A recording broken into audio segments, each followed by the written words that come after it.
Bicara kita pada malam ini tentang fiqh imam dan makmum. Untuk kita refresh, ada tak apa-apa yang perlu kita perkemaskan atau kita perbaiki, perbetulkan, supaya ibadat kita, solat kita sah, tidaklah ia batal. Kalau solat itu berjemaah dapat dengan sempurna ganjaran 27 kali ganda tu.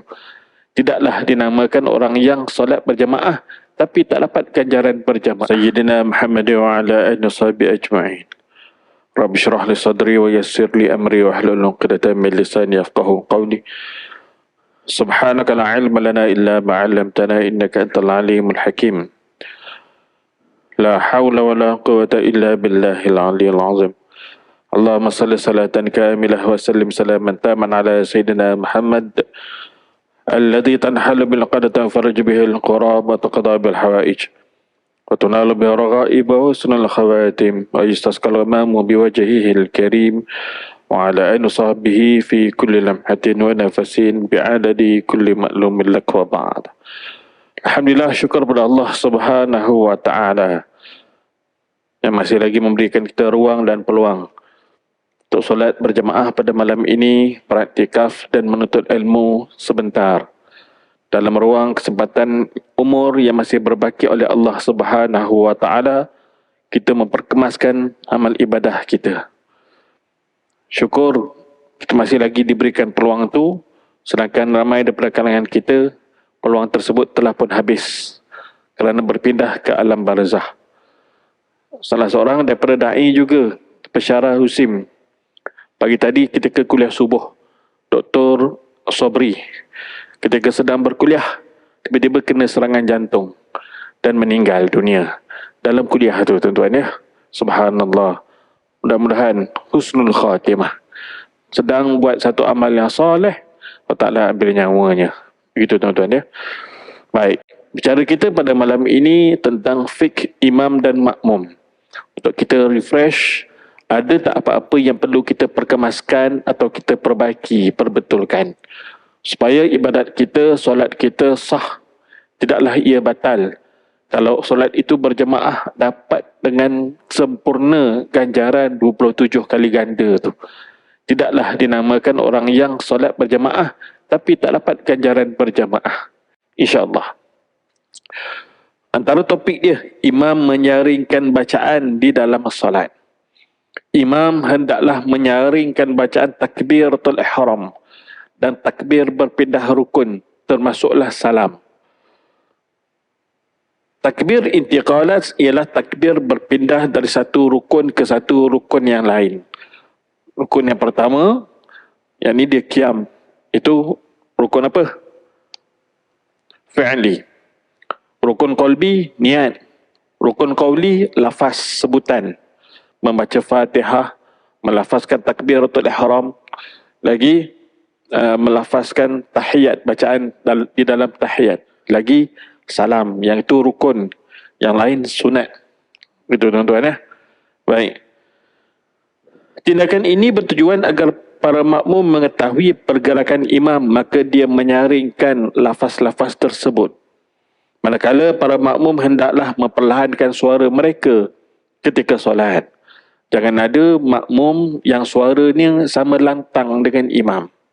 Lebih-lebih lagi makmum yang baru masuk ke dalam solat ketika mana orang lain sedang pada kedudukan rukun yang lain daripada qiyam. Contohnya lah, kan, imam sedang sujud, makmum lain sedang sujud. Masuk seorang, dia bagi takbir kuat-kuat kat belakang. Ada makmum yang terdengar tu dalam keadaan antara khusyuk dengan tak khusyuk, dia bingkas bangun. Wahal imam tengah sujud lagi. Makmum lain dengar takbir tu, dia bingkas bangun. Dah, orang lain punya takbir rupa-rupanya. Contohnya lah.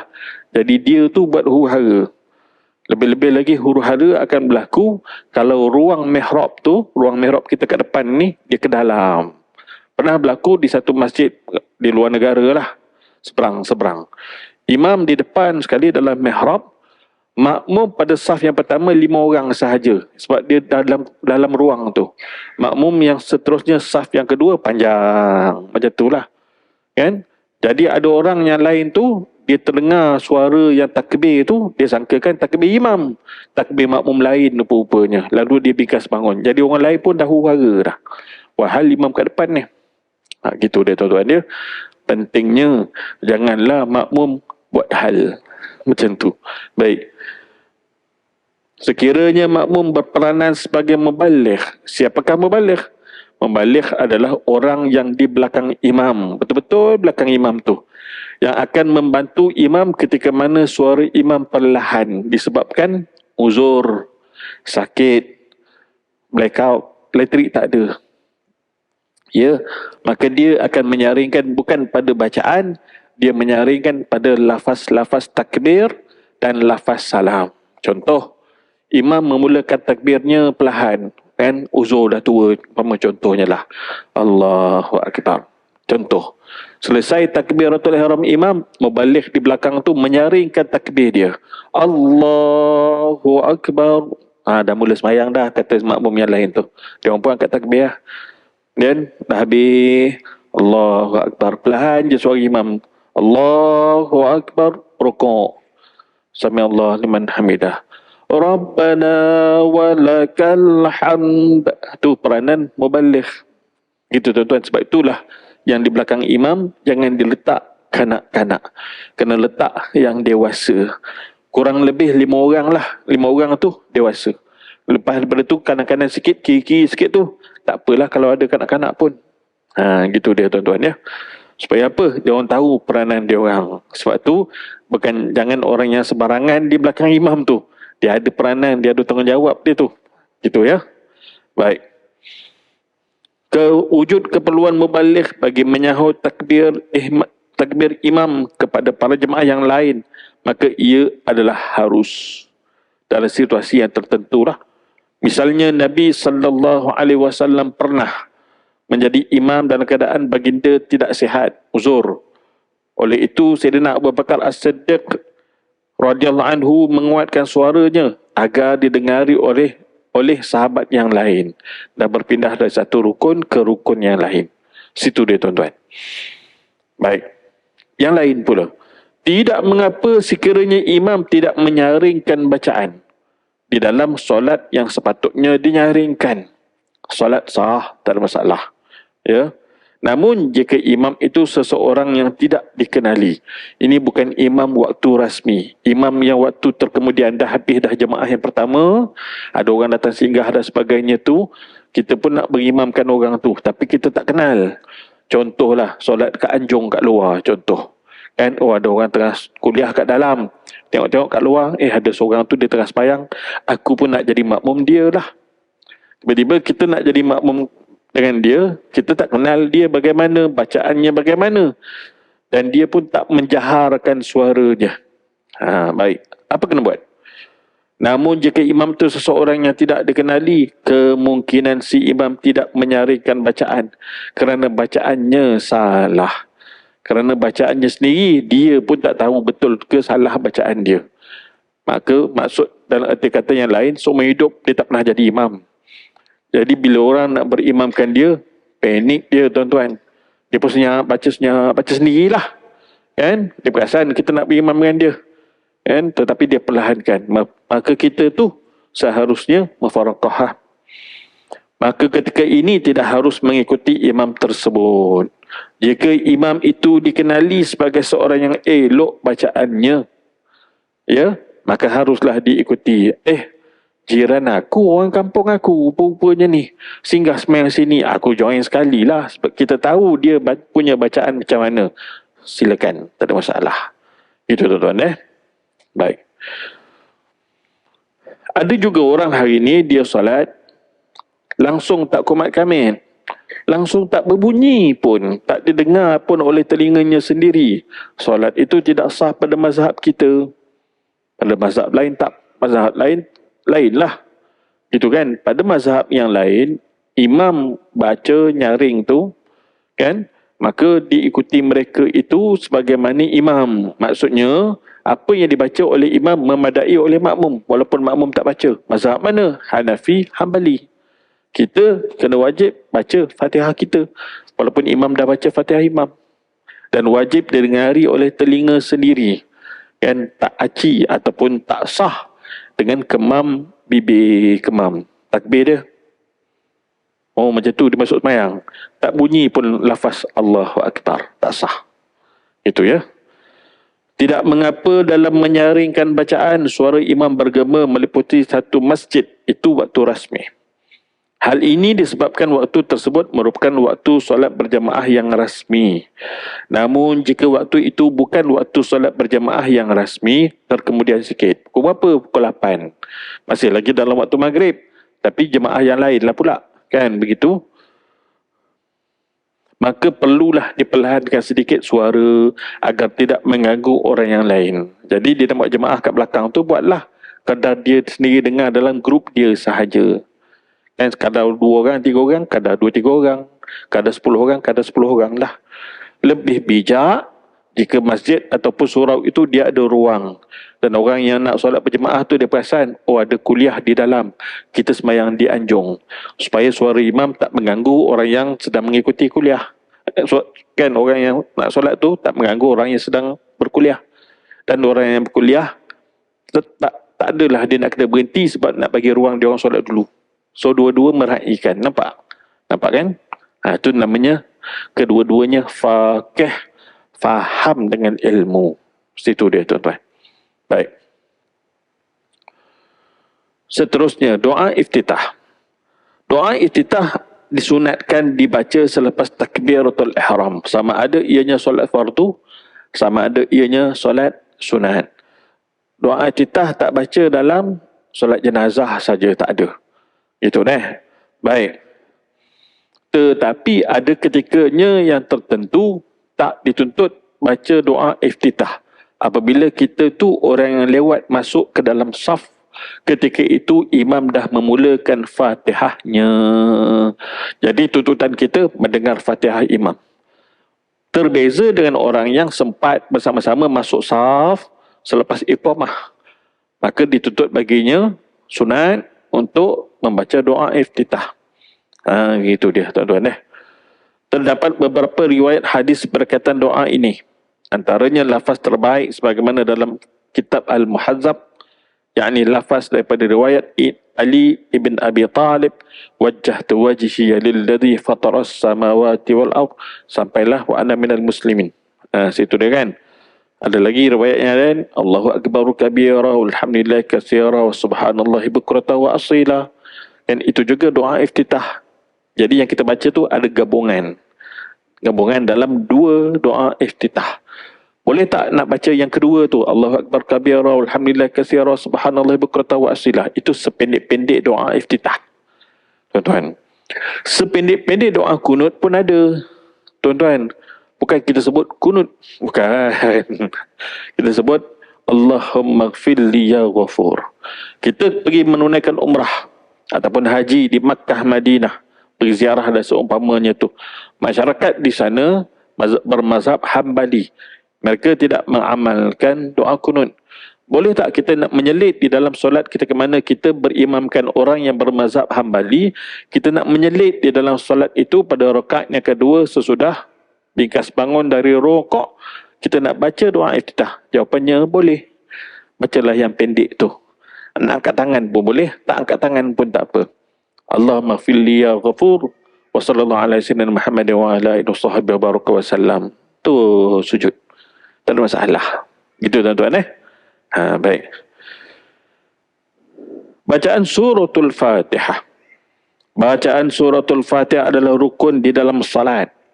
Imam dan makmum wajib membaca surah ini. Cumanya ada terbeza orang yang muafik dengan orang yang masbuk. Orang yang muafik diberikan keringanan kalau tertinggal tu 3 rukun yang panjang. Kalau orang yang masbuk, kan, dia tak sepatutnya dia tak ada tertinggal sebab Fatihahnya ditanggung oleh imam. Jika sekiranya dia hanya sempat sebahagian sahaja daripada Fatihah atau tak sempat langsung, baru bismillah imam rokok, dia tu orang yang masbuk. Maknanya orang dah masuk saf lama dah. Ketika dia mangkat takbir tu, imam lakum dinukum waliyadin. Sempat tak dia nak baca Fatihah? tak sempat. Maka ketika imam rokok, dia kena rokok. Fatihahnya ditanggung oleh imam. Gitu dah. Pada rakaat tu. Kalau dia hanya sempat bismillah, bismillah sahajalah. Hanya sempat Maliki Yaumiddin sampai takat tu. Iyyaka na'budu, imam dah rokok dah. Maka kita dikendaki rokok. Jangan kita selesaikan Fatihah kita. Kerana apa? Bukan itu tuntutannya. Jadi, tuntutannya adalah rokok dan sempat tomak ninah bersama-sama imam. Jika sekiranya berlaku sebagaimana kebanyakan hari ini ramai yang salah, macam mana? Dia habiskan juga Fatihahnya. Lalu ketika mana dia nak rokok, imam bangun daripada rokoknya kepada i'tidal. Maka dia tak dapat tamadinah bersama imam. Dia berselisih sahaja. Begitu ya. Maka dia tidak mendapat rakaat tersebut. Wajib sesudah imam memberi salam, si fulan ini menambahi 1 rakaat. Dan inilah yang ramai orang tak buat. Maka terjadilah di akhirat baru dia tahu, ya Allah, aku maghrib 2 rakaat apa-apanya. Aku zuhur 3 rakaat bukan 4 apa-apanya. Aku subuh 1 rakaat apa-apanya. Sebab diingatkan dia dapat rakaat yang dia masuk lewat tu. Gitu tuan-tuan . Dan bukan lagi ketika mana dia masuk lewat tu membaca doa iftitah. Tak, dia kena baca Fatihah. Situ dia. Kalau dia membaca doa iftitah dan dia tak sempat Fatihah dan dia join rukuk tu, dapat tamadinah dengan imam tu, dikira batal rakaat tersebut.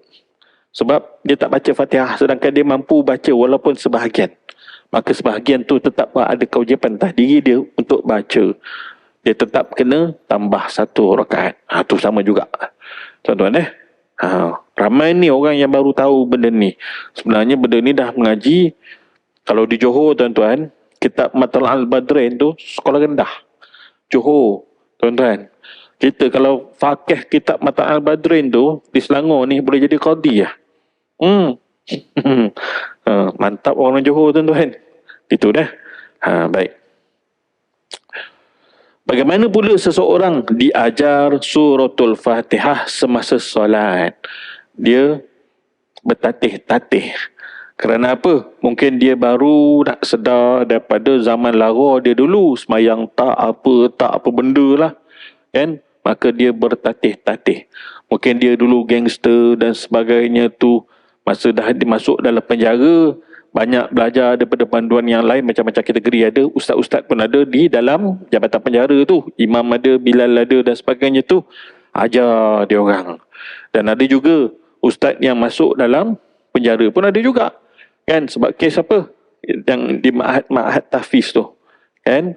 Bahkan bila dia masuk dalam penjara tu, dia berubahlah jadi baik, dia ajar pula kawan-kawan yang lain tu tentang Al-Quran pun ada. Macam tu tuan-tuan ya.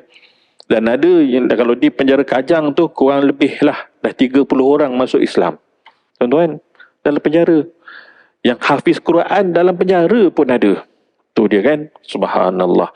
Baik, cerita orang yang bertatih-tatih ni macam mana? Contoh seperti mana saudara baru. Dan saudara baru masuk Islam mu'allaf. Ataupun dia bukan mu'allaf, dah lama dah Islam, sejak lahir lagi Islam. Tapi baru nak kenal apa itu Islam. Di mana-mana lah. Termasuklah yang di dalam penjara. Maka kita ajar dia takbir bagaimana. Kan Allahu Akbar. Beritahu dia begitu. Sepatah kita ajar. Okey, awak solat sekarang berdiri menghadap kiblat. Saya sebelah awak. Saya pandukan begini. Awak sebut ikut satu. Kita tak semayang. Dia semayang. Kan. Bismillahirrahmanirrahim. Dia follow lah. Bismillahirrahmanirrahim. Satu. Nak ajar mu'allaf pun macam itulah tuan-tuan. Tapi peringkat awal mu'allaf saudara baru selepas dia syahadah, kita ajar dia tentang mandi hadas. Dan dia wajib mandi hadas. Lebih-lebih lagi yang dah akil baligh. Lebih-lebih lagi. Dan ajar dia tentang taharah bersuci. Dan ajar dia tentang berwuduk. Kemudian ajar dia tentang solat, kan? Kewajipan solat tu dah ada dah tu. Katalah dia syahadah pukul 10. Dia dah ada kewajipan solat pukul 1:30 nanti. Zuhur tu. Contohnya lah kan. Jadi, apakah dia kena baca Fatihah? Relax dulu. Belum. Apa yang dia boleh sebut? Kalau dia boleh sebut subhanallah, sebutlah subhanallah. Subhanallah, subhanallah, subhanallah. Dapat sebut yang tiga lagi bagus. Subhanallah, alhamdulillah, Allah akbar. Kan? Tasbih, tahmid, takbir. Fatihah dia tak kerti baca lagi. Itu kemudian. Macam itulah ceritanya tuan-tuan ya. Ada orang ketika mana usia dah menjangkau 40-50 tahun, setelah mana duduk di dalam penjara dan sekian banyak kes yang dibuat, termasuklah kes merogol anak sendiri tuan-tuan. Ini orang Kelantan ya, saya beritahu sebahagian daripada sejarah orang-orang yang menguruskan jenazah banduan.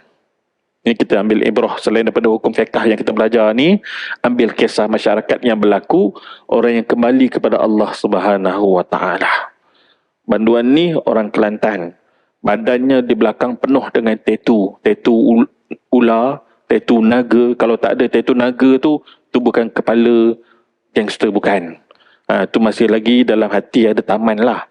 Macam tu ya. Baik. Yang ini mempenuhi di belakang ni dengan bercorak-corak segala macam benda bagai. Semua jenayah dibuat lah. Dan hukuman dia menghadapi gantung sampai mati. Jadi sementara dalam proses rayuan tu bertahun juga, dia berubah dan bertaubat di dalam penjara. Dan akhir sekali seminggu dua sebelum dihukum gantung. Dan setelah mana rayuan ditolak. Ketika tu dia dah berubah dah. Dah bertaubat dengan mengaji, dengan baca Quran, dengan semayang sampai elok bacaannya hingga menjadi imam di kalangan banduan-banduan yang lain. Itu dia tuan-tuan. Subhanallah. Dia rindu pada anak dan isteri. Minta supaya datang ziarah dia kali yang terakhir sebelum nyawa berpisah daripada badan. Tetapi tak diendahkan kerana kisah silam yang terlalu pahit. Yang telah ditelan oleh anak-anak dan isterinya. Tuan-tuan ya. Namun keajaiban berlaku. Ketika mana dia keluar daripada selnya menuju ke bilik penggantungan untuk digantung. Dia dengan zikirnya walaupun kepalanya disarungkan kain hitam. Dan subhanallah, alhamdulillah, Allah akbar. Subhanallah, alhamdulillah, Allah akbar. Tengah menuju tu, tengah berjalan tu. Nak ke bilik tu. Dipimpin oleh dua warden. Kan, papah tuan-tuan. Tak mampu nak jalan, long lay. Tapi berusahalah juga berjalan. Tiba-tiba tersadung kakinya. Tersadung kaki sendiri. Dan terjatuh, kepala terhentak ke dinding, patah leher, lalu meninggal. Jadi meninggal dia bukan digantung. Meninggal dia kerana tersadung kakinya.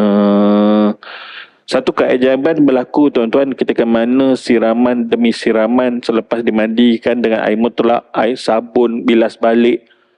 Biasa je, tak ada berubah apa-apa. Last kali selepas disiram air kapur barus, berubah air kapur barus yang turun tu keruh. Bukan putih. Patutnya putih lah, kan? Tapi keruh. Sahabat kami, Ustaz Sofi, dia adalah orang yang menguruskan jenazah dan dia juga adalah orang yang terlibat dalam forensik belah mayat. Tuan-tuan ya, Ustaz Sofi. Kalau tuan-tuan rajin buka dia punya YouTube, Pak Munawir Official. Pak Munawir Official. Ustaz Sofi ni, jangan terkejut, jangan terperanjat. Dia ada masalah eczema. Eczema. Kulit dia memang nampak kasar kulit dia macam tu ya. Jangan terkejut. Tapi dia bukan aktif di YouTube sangat. Kan? Dia bukan nak menarik follower, tidak. Tapi dia punya live dia tu dia buat pukul 3 pagi. Orang dah tidur lah. Kan? Pukul 3 pagi. Gitu. Okey, dialah yang mandikan. Lalu tiba-tiba saat di bahagian belakang terperanjat dia orang, semua tattoo hilang terus. Subhanallah, Allahu akbar. Itu tanda apa tuan-tuan? Tanda Allah Ta'ala padam habis. Apa-apa yang lepas-lepas aku padam semua sekali. Subhanallah. Orang yang nak kembali pada Allah, lagi Allah Ta'ala nak orang tu, Allah Ta'ala tarik. Gitu kan? Tidak ada putus asa dalam Islam. Situ dia. Baik. Selesai tadi, dia ajar suratul Fatihah, boleh diajar. Tak ada masalah dan sah solat orang tersebut. Okey. Adakah makmum membaca doa iftitah apabila imam sudah memulakan Fatihah ataupun sedang membaca Fatihah? Bacaan doa iftitah adalah sunnah dan sunat, maka elok jika dibaca. Walau bagaimanapun apabila makmum sudah terlewat. memulakan solat, manakala imam sedang membaca Fatihahnya, maka sebaiknya si makmum menghayati bacaan si imam, menghayati Fatihah imam tu. Apatah lagi jika imam sudah mula membaca surah sesudah Fatihah. Lagilah waktu tu dia kena baca Fatihah lah. Bukan lagi doa iftitah. Justru makmum tidak wajar untuk membaca doa iftitah.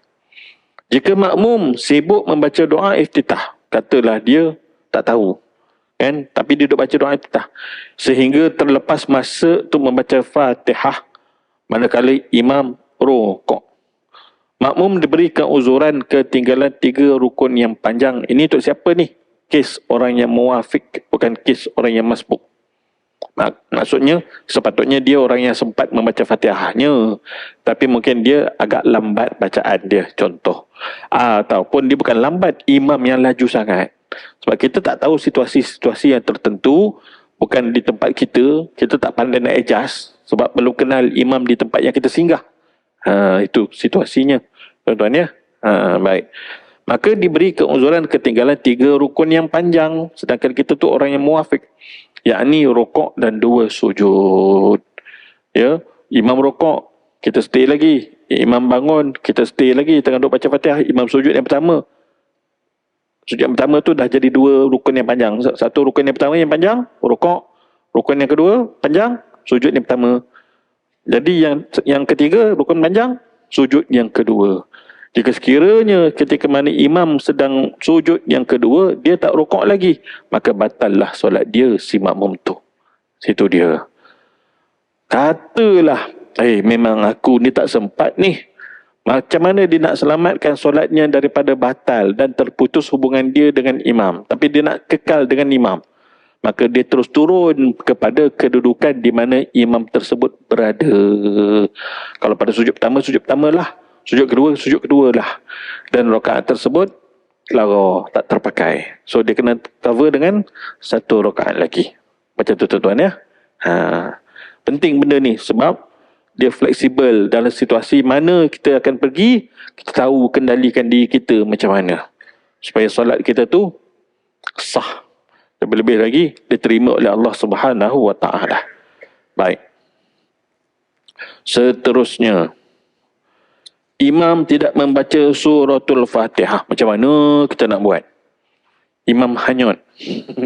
Makmum hanyut standard. Tapi jangan kata imam tak hanyut, imam pun hanyut juga. Kan? Imam sendiri pun dia ada masalah dia yang kadang-kadang terbawa-bawa dalam solat. Macam-macam tuan-tuan dia. Apabila imam tidak membaca suratul Fatihah lalu rukuk, maka imam diberi 2 pilihan. Yang pertamanya mufaraqah. Yang mana ni solat yang kita sedar imam tu tak baca lah. Maknanya bacaan tu sepatutnya nyaring yang dibaca jahar. Kan maghrib, isyak atau subuh. Kalau zuhur asar kita tak tahu imam baca tak baca sebab baca masing-masing lah, sendiri-sendiri je kan. Kecuali takbir tu kita tahulah. Baik. Pertama, mufaraqah, berpisah daripada imam. Yang kedua, menunggu imam sambil makmum itu masih lagi berdiri ketika imam tu rukuk. Kod-kod imam tersedar di dalam rukuk lalu dia bingkas bangun dan dia baca semula Fatihah yang tertinggal tadi. Tu cara yang kedua lah. Tapi ghalibnya ramai tak tunggu, mufaraqah terus lah. Kan? Dia mufaraqah terus. Gitu dia kan. Maka makmum meneruskan ikutannya seperti biasa jika si imam bingkas bangun semula dan baca balik Fatihah yang ditinggal tadi. Situ ya. Baik. Hal ini demikian kerana rukuk imam tanpa membaca Fatihah sebelumnya tidak dikira rukuk tersebut. Situ ya. Baik. Tuan-tuan, macam mana situasi jika tuan-tuan hadapi imam mengucap Alhamdulillah setelah imam bersin? Buat contoh. Kan mungkin bertemu dah tuan-tuan dah hadapi situasi itu. Ataupun diri tuan-tuan sendiri masa solat kat rumah tu, atau di ofis ke mana-mana ke, bersin-bersin sebut Alhamdulillah. Lepas tu sambung Malik Yaumiddin. Contohnya lah, imam baca Bismillahirrahmanirrahim. Alhamdulillahirrabbilalamin. Ar-Rahmanirrahim. Ada orang makmum di belakangnya pakai minyak wangi yang menyengat sikit tu, strong sangat bau dia tu, imam dah kata-kata hidung lah. Kan? Baru nak malik yau, bersin. Disebut Alhamdulillah. Lepas tu dia ulang balik, malik yaumiddin, iyyaka na'budu wa iyyaka nasta'in. Kan? Sampai waladhalin. Kita pun amin. Sah tak Fatihah tu? Tuan-tuan. Tak apalah, kita ambil ilmu. Biasalah, saya tanya, saya jawab kan. Tak pernah tuan-tuan jawab. Kan? Jawapan dia, apabila imam menyebut Alhamdulillah selepas bersin di dalam solat, di dalam Fatihah tu, dia wajib ulang semula Fatihahnya daripada Bismillah. Wajib. Dia ulang. Sama lah juga kita, si makmum ni, kalau kita yang bersin, kita sebut Alhamdulillah tu. Kita juga wajib mengulang semula Fatihah kita kalau Fatihah tu belum habis. Kan? So jangan jawab Alhamdulillah, jawab dalam hati sudah. Kan? So wajib dia ulang semula daripada Bismillah tu. Kerana apa? Alhamdulillah yang disebut itu telah memutuskan muwalat Fatihah tu. Dia kena bersegera selesai tu. Macam tu, tuan-tuan. Katalah imam sebut Alhamdulillah, makmum pergi jawab Yarhamukallah. Ada pula dah seorang macam tu. Apa jadi solat makmum tu? Batal. Kalau dia nak jawab juga, bukan Yarhamukallah, jawapan dia Yarhamhullah. Tak sama dengan situasi biasa, bukan waktu solat. Tak sama. Itu tuan-tuan ya. Kalau dia jawab juga Yarhamhullah, okey lah. Tetapi kalau dijawab Yarhamhullah tu, ketika itu dia sedang baca Fatihah, si makmum tu tengah baca Fatihah dia tetap sama juga macam imam tadi, dia kena ulang balik semula Fatihah bermula daripada Bismillah. Itu dia. Faham ni? Subhanallah. Solat apabila betul dan dibuat betul-betul, insya-Allah perangai kita akan jadi betul. Mana-mana perangai-perangai tak elok dan sebagainya tu akan jadi elok kemudian daripada tu. Selagi mana solat kita masih ada yang tak betul, perangai yang tak betul tu masih lagi terbit daripada tangan kita, mata kita, lidah kita, kaki kita, macam-macam. Situ tuan-tuan ya. Apatah lagi kalau orang yang tak solat. Lagilah teruk namanya. Tuan-tuan ya. Baik. Bagaimana pula solat imam yang tidak sah? Ada situasi yang tertentu, kita tahu solat imam tak sah, lalu kita mufarakah. Ada situasi yang tertentu, kita tak tahu solat imam tak sah. Dan yang itu sahlah. Sah, hukum menetapkan yang itu sah. And contoh, kita tahu solat imam tidak sah kerana Fatihahnya batil bacaan dia, fasad bacaan dia. And Alhamdulillahirabbil alamin. Bukan alamin, contoh. And ataupun ihdinas sirasin. Dia bukan ihdinas sad. And orang baca siratal ladzi, dia baca suratal ladzina an'amta alaihim, ubah makna terus. Tak betul Fatihah dia tu, dia wajib ulang ayat yang tersebut dengan betul. Ayat tu dia kena wajib. Dia wajib kena ulang. So kita tahu, ini tak sah ni. Kita sembahyang asing lah, mufarakah terus. Baik. Kan itu situasi itu pada bacaan. Bagaimana pula kalau kelakuan imam yang menyebabkan imam itu solatnya batal? Contoh, badan dia bergerak-gerak ketika mana bacaan yang dijaharkan, dinyaringkan. Ini namanya tabiat. Bukan dia penyakit. Macam Parkinson tu sentiasa bergerak tangan tu, mama contoh kan. Itu Parkinson. Ada tak Parkinson yang badan dia bergerak macam tu? Wallahualam, nak kok ada lah. Kalau yang macam tu, solat dia masih sah. Tetapi bukan dengan menjadi imam. Tak boleh. Dia tak boleh jadi imam kalau macam tu. Dia jadi makmum, solat dia tetap sah. Baik. Maknanya dia ada penyakit dan dimaafkan. Orang yang tak ada penyakit, tapi sengaja badan dia bergoyang-goyang ketika membaca Bismillah, dia layan. Dilayan perasaan dia. Bismillahirrahmanirrahim. Goyang. Contoh kan. Waladhalin. Amin. Dia diam. Oh, tahu pula dia diam. Kan? Maknanya itu bukan penyakit, itu cari penyakit namanya. Jangan dibuat macam ni. Tuan-tuan ya, sebab tu Ana pernah tegur, bukan kita tegur directly, indirectly, secara sipi-sipi lah. Ketika tazkirah Ramadan, ketika tu kita perasan imam ni budak tahfiz ni, solat dia, badan dia bergerak-gerak, berayun-rayun badan dia. Ni budak ni jamming ke apa kita kata dalam hati kan. Kan? Jadi tazkirah kita tak jadilah tentang motivasi. Kita cerita tentang fik solat. Apakah perkara yang membatalkan solat. Cerita tu dalam masa 10 minit. Lepas tu witir. Jadi imam yang sama naiklah untuk witir. Tahu pula dia diam masa Fatihah. Elok, tegak je. Oh, maknanya masuklah tazkirah tadi tu dalam kepala dia. Lepas-lepas daripada tu, elok erti tahu diam dia tu berdiri tu. Maknanya tuan-tuan, kita ambil imam-imam hafiz dan sebagainya tu masa Ramadan, cek fik solat dia faham ke tak. Jangan semata-mata kita tengok dia hantar dia punya voice mail, bacaan dia. Oh sedap budak ni, sedap. Buat soalan fiqh sekali hantar kat dia. Cuba dia jawab. Situasi ni. Apakah hukum Fatihah imam ini? Contoh. Kan? Apakah sah solat berjemaah ni? Apakah fadilat berjemaah tertanggal ataupun telah diperoleh oleh kesemua para jemaah? Baru betul tuan-tuan. Gitu deh. Subhanallah. Baik. Solat imam yang tidak sah antara lain adalah kerana si imam contohnya terlupa berwuduk semula. Nak bagi contoh.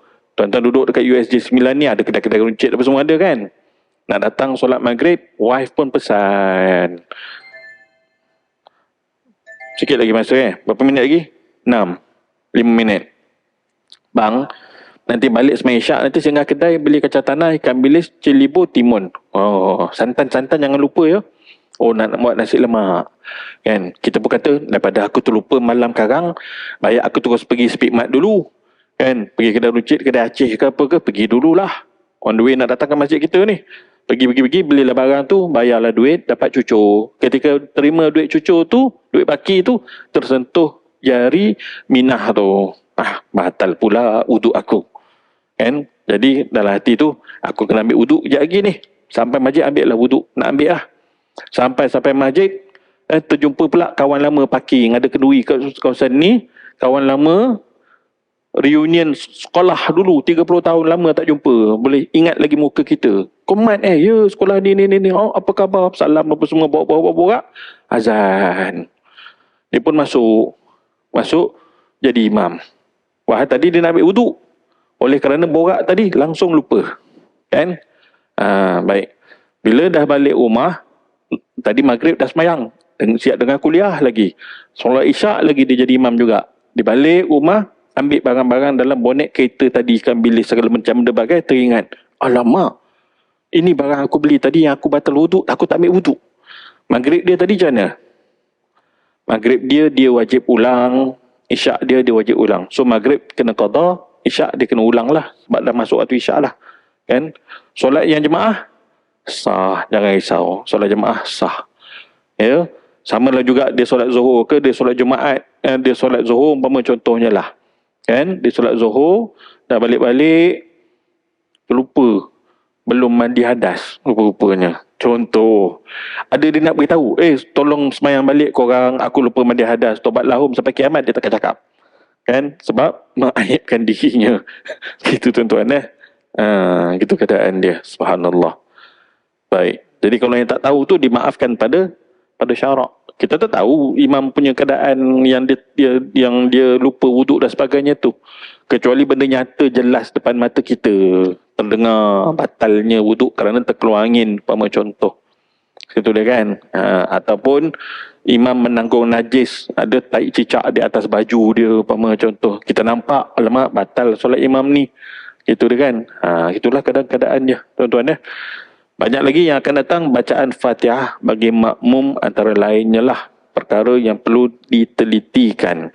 Begitu juga bacaan imam yang tidak lancar juga perlu diperbetulkan. Macam-macam perihal antara imam dan makmum ni tuan-tuan.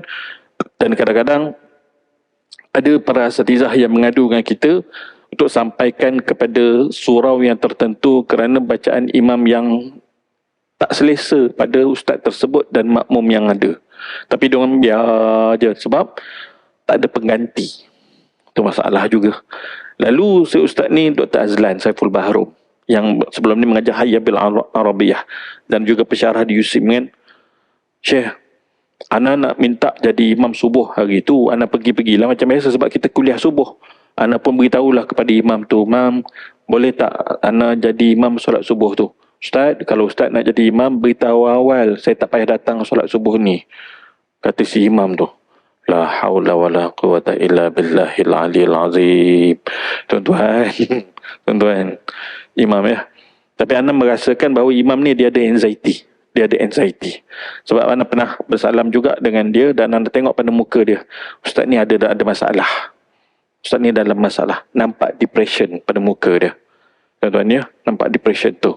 Wallahualam, mudah-mudahan Allah Ta'ala bantu dia untuk sembuh. Bukan senang tuan-tuan ya. Imam pun ada masalah, makmum apatah lagi. Itu dia kan. Membantulah insya-Allah. Kalau hari itu masa dah sampai. Aku qouli hada wa astaghfirullahal azim li wa lakum. Wassalamualaikum warahmatullahi wabarakatuh. Bismillahirrahmanirrahim. Allahumma fakkihna fid din waftah lana futuhal arifin waj'al a'malana khalisatan liwajhikal karim. Allahumma rzuqna fahman nabiyyin wa hirzal mursalin wa ilhaman malaikatil muqarrabin bi rahmatika ya arhamar rahimin. Wa sallallahu ala sayyidina Muhammad wa ala alihi sahbihi baraka wa sallam. Alhamdulillahi rabbil alamin. Taqabbalallahu minna wa minkum.